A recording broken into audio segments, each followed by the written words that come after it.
Hola, hola a todos, bendiciones. Estoy de regreso a casa, estoy transmitiendo y quiero saludar a todos los que estén conectados. Eh, no, obviamente que no puedo ir viendo el teléfono porque voy manejando, pero quisiera dejar un saludo a todos.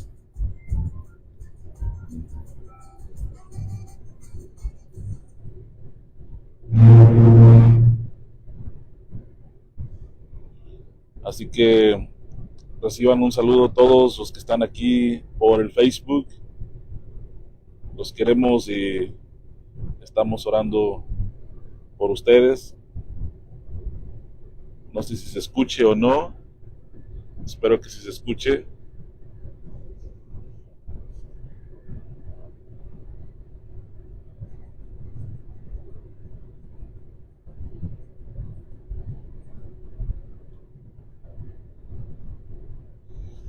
Saludos, saludos. Es un día muy bonito, un día muy soleado. Quienes están conectados por ahí, envíen un saludo. Estamos aquí ya de regreso a casita, queriendo saludarlos y esperando que se encuentren bien, se encuentren bendecidos y que podamos compartir una pequeña reflexión mientras voy en camino para casa. Eh, el domingo pasado estuvimos hablando estuvimos en la iglesia hablando de un tema muy interesante que eh, vamos a compartir por ahí por mi página del Facebook. Si tienen alguna pregunta mientras voy manejando, pues lo pueden dejar aquí. Si lo puedo contestar, me avisan pues, bueno, me avisan aquí por el Facebook si se escucha. Espero que sí se escuche el micrófono, el audio, porque quiero hablar del tema que hablamos durante la escuela dominical el domingo pasado en nuestra iglesia, en la iglesia misionera Monte de los Olivos, donde pastorea nuestro hermano Sofonías López. Y pues es una congregación pequeña, que está creciendo, que está predicando la palabra de Dios ahí en Dudley.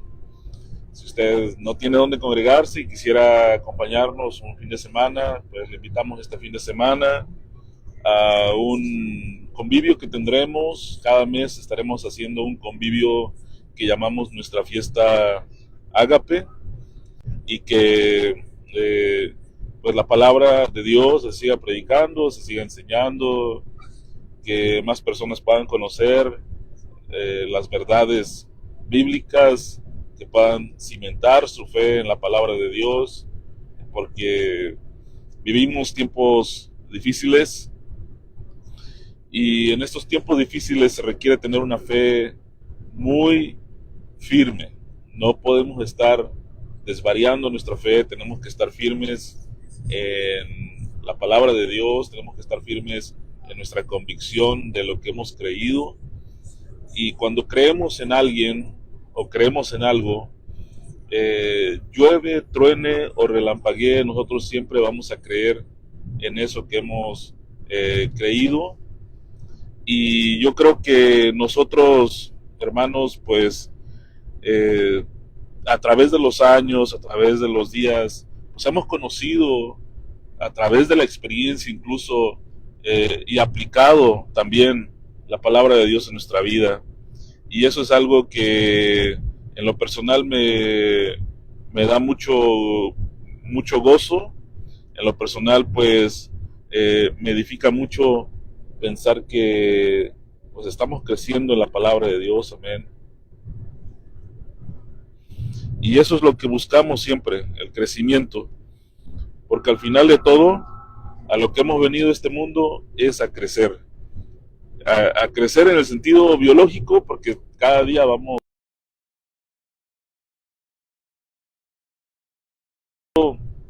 eh, también en el sentido espiritual, que es lo más importante.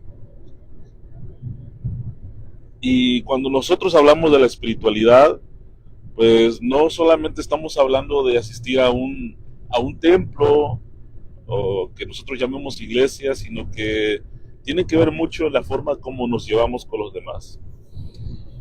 Me gusta comparar dos episodios de la Biblia.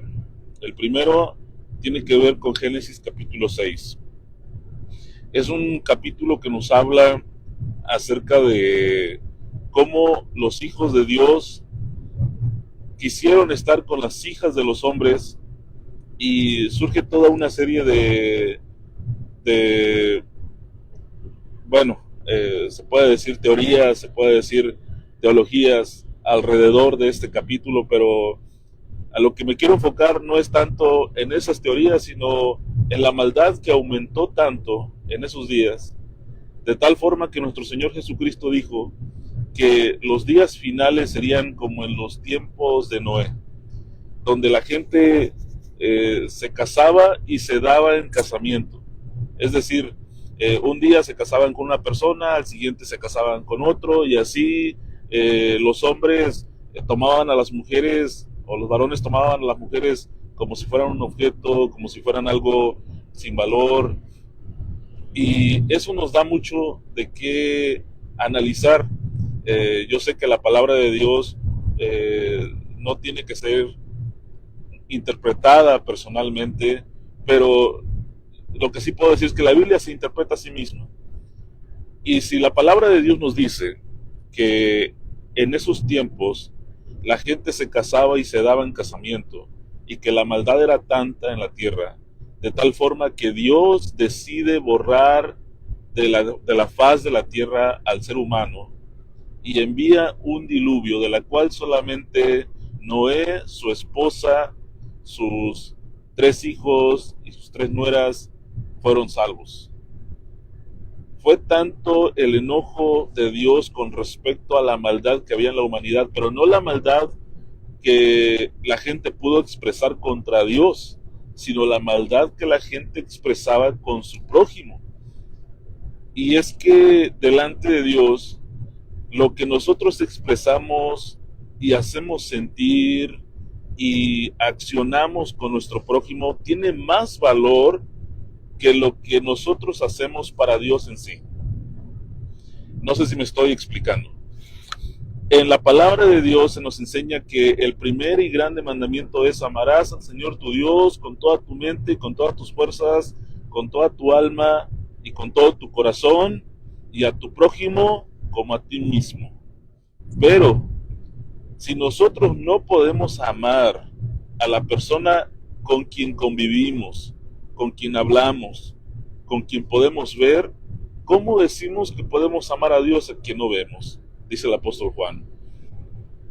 Por lo tanto, tiene más valor espiritual el que yo esté bien con mi prójimo y que yo pueda manifestar mi amor de Cristo a mi prójimo, que manifestar mi amor por Dios.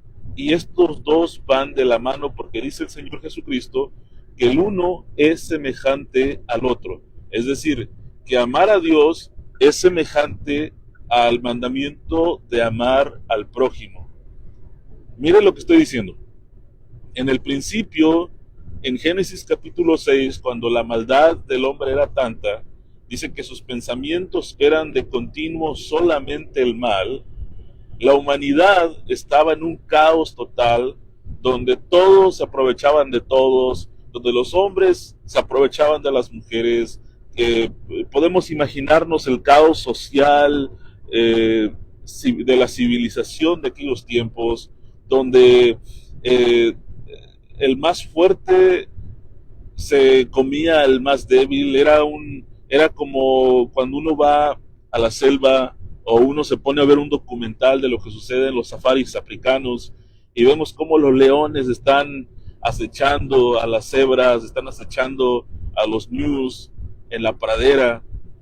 Y esa humanidad de aquel tiempo era al estilo de la selva, al estilo salvaje de las estepas del África, donde el más fuerte quería comerse al más débil, donde el más poderoso quería aprovecharse del más pobre.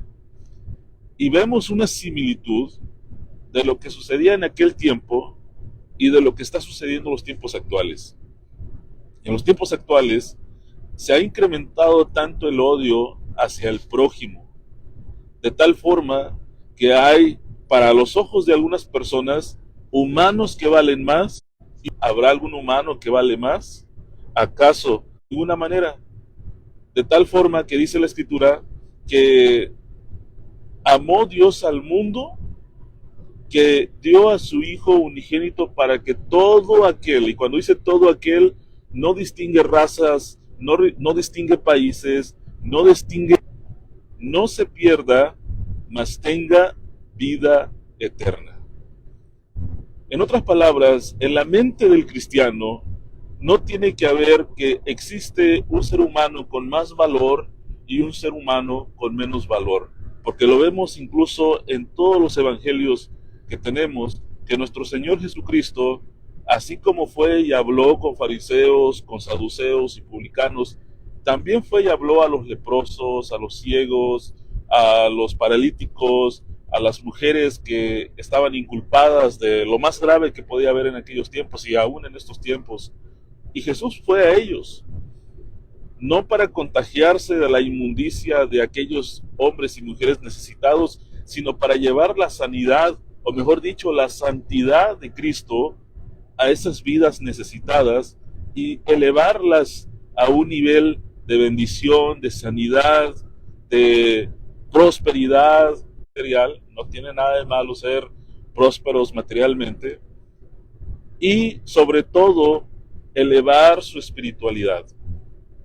Estaban condenados, eran personas miradas hacia abajo, eran gente a los cuales el desprecio, el odio se les manifestaba en público de tal forma que todos los y las ciudades, porque la gente los maltrataba, la gente los tenía por menos. Ante los ojos de Cristo no hay personas menos y no hay personas más. Ante los ojos de Dios, todos los seres humanos tenemos el mismo valor humano, el mismo valor espiritual.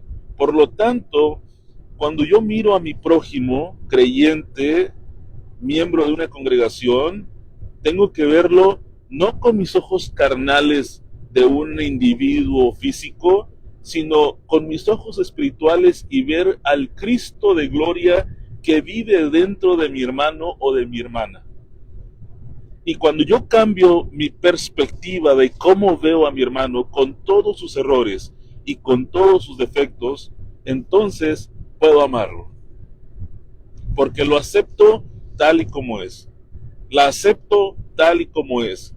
Y como dice el apóstol Pablo que el amor es sufrido, y es ahí donde viene el sufrimiento, porque tenemos que aceptar que nuestros hermanos y hermanas, que los demás seres humanos son diferentes a mí, y que no necesariamente tienen que pensar igual que yo, que no necesariamente tienen que hablar como yo, o comer lo que yo, o tener una vida como la mía, sino que todos en nuestra diversidad de personalidades, de caracteres, de conductas, formamos una unidad. Y esa unidad la llamamos el cuerpo de Cristo. Porque cada uno, desde su trinchera, desde su casa, desde su hogar, están construyendo el cuerpo de Cristo que llamamos la iglesia. Ese es el templo vivo. Eso es lo que somos nosotros, el cuerpo de Cristo. Pero entonces, ¿qué pasa? Cuando en la congregación o en el trabajo o en la familia tenemos diferencias con los demás. ¿Qué pasa cuando yo, entendiendo que todos tenemos un valor tan alto y tan importante delante de Dios, pero aún así decido tener diferencias por cualquier razón? Por cualquier razón. Con alguien estoy afectando mi perspectiva del valor de mi prójimo. Si yo me enojo con alguien, ya lo estoy haciendo menos, ya lo estoy denigrando, ya le estoy bajando de categoría, porque yo me he ofendido por algo que me hizo o por algo que me dijo, y la culpa no fue tanto de la persona que habló o dijo tal o cual cosa, sino fue mía, porque yo recibí ese mensaje. Yo decido recibir el mensaje que me den los demás y llevarlo a mi corazón. Yo puedo decir, yo recibo esta palabra, o puedo decir, yo rechazo esa palabra. Yo no acepto esa palabra que tú me estás tratando de meter a mi corazón. Y cuando hay diferencias y cuando hay problemas en la congregación o en la familia o en el trabajo, regularmente es porque alguien ha ofendido, ya sea con acciones o ya sea con palabras, a la otra persona. Y la Biblia nos dice algo muy interesante en Mateo capítulo 5, verso 23. Por tanto, si traes tu ofrenda al altar y allí te recuerdas de que tu hermano tiene algo contra ti. Mire lo que dice. Si vienes al altar con tu ofrenda y allí te acuerdas que tu hermano o tu hermana tiene algo contra ti, cuando hablo de hermano estoy hablando de hermano de la congregación, su esposa o su esposo o alguna otra persona que sea parte del cuerpo de Cristo, y usted tiene algo, usted dice en su corazón, esta persona tiene algo contra mí. Yo le quiero decir que eso que tiene contra usted no surgió de la nada. Una persona no se ofende de la nada. Tiene que haber una causa. Y el efecto, la consecuencia de ello fue la ofensa, y por lo tanto esa persona tiene algo contra usted. Yo he escuchado muchas veces de algunas predicaciones y de algunas personas que dicen, si alguien te hizo algo, tú ve y pídele perdón. Pero la palabra no dice eso. La palabra nos dice que si uno va al altar con la ofrenda y uno recuerda que alguien tiene algo contra ti, o sea que alguien se ofendió por causa de ti, ve y pídele perdón. El ofensor tiene que ir y pedir perdón por lo que hizo. No es al revés. Porque aquí dice la Escritura, y no vamos a hacernos... no vamos a dificultarnos la interpretación. Dice, por tanto, si traes tu ofrenda al altar y allí te acuerdas de que tu hermano tiene algo contra ti, no es el hermano que te ofendió, es el hermano al que tú ofendiste. Tienes que ir y pedirle perdón. No es el ofendido el que tiene que pedir perdón, es el ofensor que tiene que pedir perdón. Y usted va a decir, pero yo no tuve la culpa, yo tengo la cara así, yo hablo así. Sí, pero el hermano que recibió el mensaje, que recibió la acción, se ofendió por causa suya. Reconozca su error, porque al haber un ofendido, tiene que haber un ofensor. Y el ofensor tiene que pedir perdón. Así de simple. No tenemos que hacerle tantos... tratar de entenderlo de diferentes maneras. Yo creo que cuando habla de llevar la ofrenda hacia el altar, está hablando de nuestras responsabilidades dentro de la congregación. Es decir, yo no puedo estar sirviendo a Dios y estar en problemas o estar en discusiones o teniendo algo en mi corazón contra algún hermano. La prioridad de la reconciliación es tan importante. ¿Por qué? Porque hace rato hablé de Génesis capítulo 6, cuando la maldad de los hombres se había multiplicado, y dice la Biblia que sus pensamientos eran de continuo solamente el mal, y había tanta maldad en la humanidad que Dios decidió darle fin a la humanidad en aquellos tiempos, con un diluvio.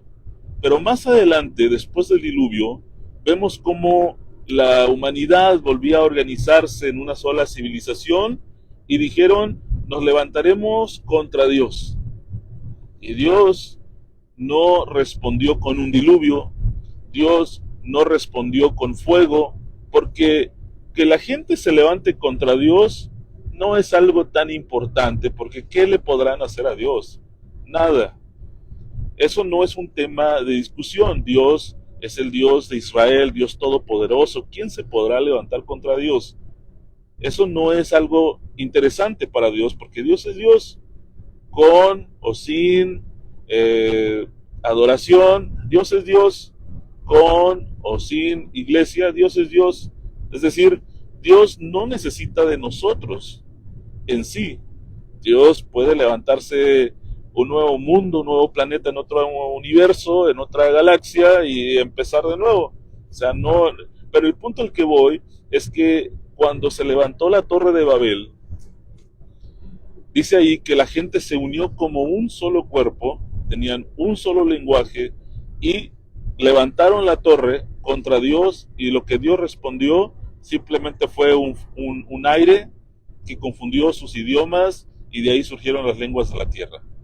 Pero Dios no reaccionó como que, me se están levantando contra mí, los voy a destruir. No, simplemente los confundió, simplemente desorganizó un poco eso para que se enfocaran en otras cosas, porque hay cosas más importantes de las cuales tenemos que enfocarnos que pensar que nos estamos levantando contra Dios, o quién se levante contra Dios, o si el gobierno no está a favor de Dios, o si la gente no está a favor de Dios. Eso no es importante.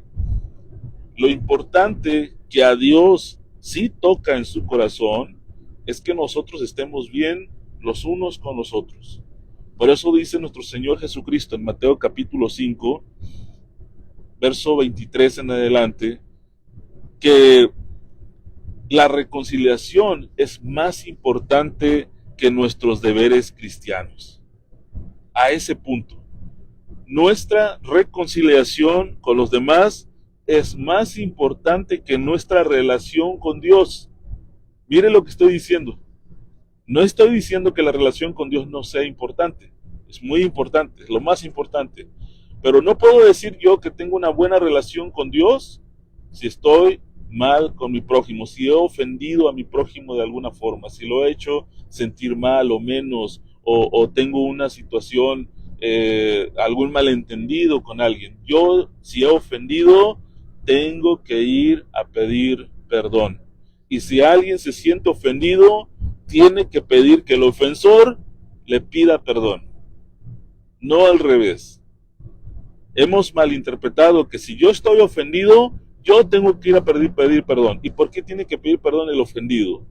No es el ofendido que tiene que pedir perdón, es el ofensor quien tiene que pedir perdón. Ahora, cuando habla de que deja, dice en el verso 24, deja allí tu ofrenda delante del altar y anda, reconcíliate primero con tu hermano y entonces ven y presenta tu ofrenda. Deja allí tu ofrenda a un lado, es decir, hay que priorizar nuestra reconciliación con nuestros hermanos para estar bien con nuestros hermanos, con nuestro prójimo. Es mejor delante de Dios estar bien con nuestro prójimo que estar bien con Dios, porque ¿de qué nos sirve estar bien con Dios si estamos mal con el prójimo? Eso es algo ilógico, no tiene sentido. Entonces la prioridad de que nosotros dejemos todo a un lado y ponernos de acuerdo pronto con nuestro hermano es algo importantísimo dentro de la congregación, y eso nos ayudaría a resolver muchos conflictos dentro de las congregaciones. Que la persona que ofendió pida perdón, así de simple. No es el ofendido quien tiene que pedir perdón. Ahora, ¿cuál es la consecuencia de no reconciliarnos con nuestro prójimo? En el verso 25 dice, ponte de acuerdo con tu adversario pronto, entre tanto que estás con él en el camino, no sea que el adversario te entregue al juez, el juez al alguacil, y seas echado a la cárcel. Hay un proceso. Dice, no sea que tu adversario, ¿quién es el adversario? Pues es la persona que se ofendió. La persona ofendida en ese momento es el adversario del que ofendió. Hay una problemática que hay que resolver, hay un conflicto, hay dos adversarios. Ahora, Hay una diferencia entre adversario y enemigo. No dice que son enemigos, son adversarios, es decir, tienen opiniones y posturas diferentes, tienen pensamientos diferentes, caracteres diferentes, gustos diferentes, son adversarios, mas no enemigos. No confundamos la palabra adversario con el diablo, que no tiene nada que ver, pero aquí lo vamos a entender en este versículo. Dice, no sea que tu adversario, entre tanto que estás con él en el camino, no sea que el adversario te entregue al juez. Ahora, ¿quién es el juez? Pues es nuestro Padre Celestial. Él es el juez del universo. Entonces, la persona ofendida puede ir delante del juez y llevar el caso debido a la ofensa que la otra persona, que el prójimo le ha hecho. Y le puede decir a Dios, Señor, tengo esta situación, me hicieron esto, me dijeron esto, y Dios, como justo juez, va a tomar el caso y va a dar una sentencia. Va a condenar o a justificar a la persona que ofendió. Y dice aquí algo muy interesante. Dice, no sea que el adversario, es decir, la persona ofendida, te entregue al juez y el juez al alguacil. ¿Quién es el alguacil? Pues es el sheriff, es la persona encargada de aplicar la justicia. En otras palabras, ¿quién es aquella persona que te acusa cuando no hiciste algo correctamente? Cuando has infringido la ley, pues es el alguacil, es la ley. Y aquí nosotros debemos interpretarlo como el diablo mismo o Satanás mismo. Es decir, el juez tiene la autoridad de entregarte a Satanás, y eso nosotros ya lo hemos visto anteriormente, que Dios mismo le dice a Satanás, ¿no has visto a mi siervo? ¿No has visto a mi sierva tal, tal de tal? ¿Por qué no vas y ves cómo está su vida? Y aquí podemos nosotros inferir incluso la causa del por qué Satanás fue y atacó la vida del justo Job, que quizás era justo con sus acciones, pero no tan justo con lo que decía. Y si usted ha leído el libro de Job, se va a dar cuenta el grado de autojustificación que se daba a Job. Se las daba de todas a todas, como el más justo, como el más santo, como el más dadivoso. Y al final, cuando tiene una conversación con Dios, le dice, de oídas te había oído, mas hoy mis ojos te ven. Porque una cosa es que nosotros tengamos un entendimiento de Dios y otra cosa es que le veamos a través del prójimo. Tenemos que aprender a ver a Dios a través de nuestro prójimo, a través de nuestros hermanos, a través de nuestros padres. Usted tiene que ver a Cristo a través de su esposa. Mire el nivel de divinidad que tenemos nosotros. Por eso dice el apóstol Pedro que hemos sido participantes de la divinidad. Somos participantes de la divinidad. Dice el apóstol Pablo que somos templo del Espíritu Santo. Es hacer las cosas correctamente. Decimos, así nací y así me he de morir. Así hablo yo, así soy yo. ¿Quién me va a cambiar? Pues le tengo una buena noticia. Dios te puede cambiar. Tu conducta, tu personalidad, tu vocabulario, tu forma de ser. A la forma de ser de Cristo. De amar al prójimo. De mirar a Dios en los más necesitados, en los más pobres. Y cuando hablo de pobres no me refiero monetariamente, estoy hablando de aquellos que necesitan oír una palabra de fe y de edificación en sus vidas. Yo te invito en esta tarde que medites muy bien todo lo que has dicho con tus palabras, que medites todo lo que has expresado con tu conducta ante los demás. No vaya a ser que alguno que se ha ofendido lleve el caso delante del juez y el juez llame al alguacil y el alguacil te lleve a la cárcel. La cárcel es ese momento de soledad, ese momento difícil de la vida, es el momento de la lucha y de la prueba y la tribulación que viene a nosotros, pero no vino solo de la noche a la mañana. Al justo Job no le vino la prueba de su vida de la noche a la mañana por ninguna causa. Es una mala interpretación decir que le vino todo injustamente. No. servimos a un Dios justo. Y el Dios que es justo va a obrar con justicia. Y va a escuchar a la persona que se ofendió. Y si esa persona que se ofendió tiene una causa justa, va a pedirle al juez que haga. Y para aplicar la justicia tiene que llegar el alguacil, tiene que llegar la policía por el que ofendió y llevarlo a la cárcel. Yo te invito en esta tarde, en esta mañana, que tú analices bien qué es lo que has hecho contigo mismo. Dice el verso 26, de cierto te digo que no saldrás de allí hasta que pagues el último cuadrante. No saldrás de la cárcel hasta que pagues el último cuadrante. Dice el Padre nuestro que debemos saber expresar ante los demás. En mi podcast me han hecho varias preguntas con respecto de este tema que estamos hablando, y yo quiero decirle que vale más reconciliarnos, vale más pedir perdón. No se va a terminar el mundo si usted le baja 2 rayitas a su orgullo y le dice a su esposa o a su esposo: perdóname, no fue mi intención, perdóname, no sabía lo que estaba diciendo, perdóname, estaba enojada cuando te dije esto o aquello. Tenemos que aprender a pedir perdón. Esto nos va a ayudar a solucionar muchos problemas en nuestro hogar, en nuestro trabajo, en la iglesia. Son las enseñanzas de Jesús. Tenemos que aplicar las enseñanzas del Maestro. Pedir perdón, reconciliarnos con nuestro prójimo, es parte del trabajo del cristiano, más que lo que hace dentro de una congregación. Llevar reconciliación, llevar perdón ante los demás. Ahora, ¿qué es lo que los líderes estamos haciendo? Los líderes de las congregaciones debemos promover la reconciliación y el perdón, pero eso debe salir de los líderes, de los pastores, hermanos, líderes. Aprendamos a enseñar a pedir perdón, que la iglesia conozca lo que es pedir perdón, que la iglesia sepa que nosotros amamos también, que los pastores aman, no se dividen, no se odian, sino que se aman a sí mismos y aman a los demás. Hay riesgos por no pedir una reconciliación.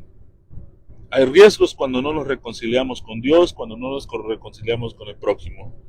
Pero hoy nosotros tenemos este llamado a pedir perdón.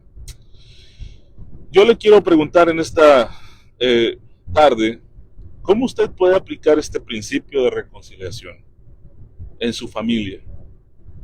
¿Cuántos problemas le van a ayudar a resolver el simple hecho de pedir perdón? Porque quizás usted sin intención, usted no quería herir a la otra persona, usted no quería hacerla sentir mal, usted no quería ofender, pero se ofendió.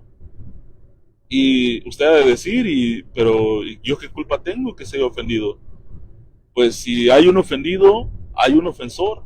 Y la Biblia dice que el ofensor debe pedir perdón. Ahí sí, aunque usted diga, pero yo no lo quise hacer, pero si hay un ofendido, pida perdón. Ahora, ¿cómo usted puede discernir cuándo es el turno de dar el primer paso hacia la reconciliación? Porque alguien tiene que dar el primer paso. Es como en el matrimonio. Los dos se enojaron, los dos están molestos, cada uno en su propio mundo. Alguien tiene que dar el primer paso. ¿Es usted el que tiene que dar el primer paso? Yo creo que sí. Dé el primer paso para pedir perdón. Vaya y pida perdón. No va a perder nada y va a ganar mucho. Así que me gustaría ver si hay alguna conexión aquí, si hay alguna pregunta. Si quieren hacerme alguna pregunta mientras vengo caminando aquí por estas calles, pueden hacerlo, y si no, pues lo pueden dejar más tarde aquí en los comentarios.